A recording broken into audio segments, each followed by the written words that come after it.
Kodigehalli police ಠಾಣೆಯಲ್ಲಿ ಕಳೆದ ಮಾರ್ಚ್ನಲ್ಲಿ ಆಗಿರ್ತಕ್ಕಂಥ ಒಂದು ಮನೆಗಳ್ಳತನದ ಪ್ರಕರಣ HBT ಆಗಿರ್ತಕ್ಕಂಥದ್ದು.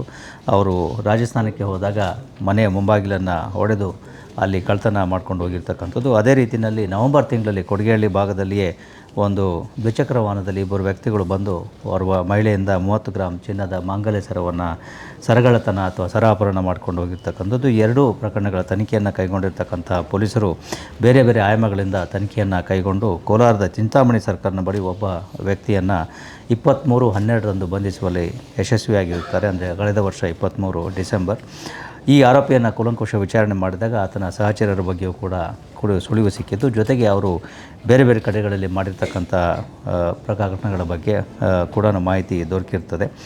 ಇವರ ಪತ್ತೆಯಿಂದ ಒಟ್ಟು 6 ಜನರನ್ನು ಹಂತ ಹಂತವಾಗಿ ಬಂಧಿಸಲಾಗಿದ್ದು, ಅದಕ್ಕೆ ಪೂರಕವಾಗಿ ಈಗ ಕುಮಾರಸ್ವಾಮಿ ಲೇಔಟ್ ಪೊಲೀಸ್ ಠಾಣೆಯಲ್ಲಿಯೂ ಕೂಡ ಇದೇ ರೀತಿ ಚಿನ್ನದ ಸರಗಳನ್ನು ಅಪಹರಣ ಮಾಡ್ತಾ ಇರ್ತಕ್ಕಂಥ ಹೊರ ರಾಜ್ಯದ ಓರ್ವ ಮಹಿಳೆಯನ್ನು ಬಂಧಿಸಿ ಆಕೆಯಿಂದ ಸುಮಾರು 125 ಗ್ರಾಂ ಚಿನ್ನದ ಸರಗಳನ್ನು ವಶಪಡಿಸಿಕೊಂಡಿದ್ದಾರೆ. ಒಟ್ಟು 9 ಲಕ್ಷ ಮೌಲ್ಯದ ಈ ವಸ್ತುಗಳಾಗಿರ್ತವೆ ಮತ್ತು 3 ಕೇಸ್ಗಳು ಈ ಪ್ರಕರಣಗಳು ಇದರಲ್ಲಿ ಪತ್ತೆಯಾಗಿರ್ತವೆ.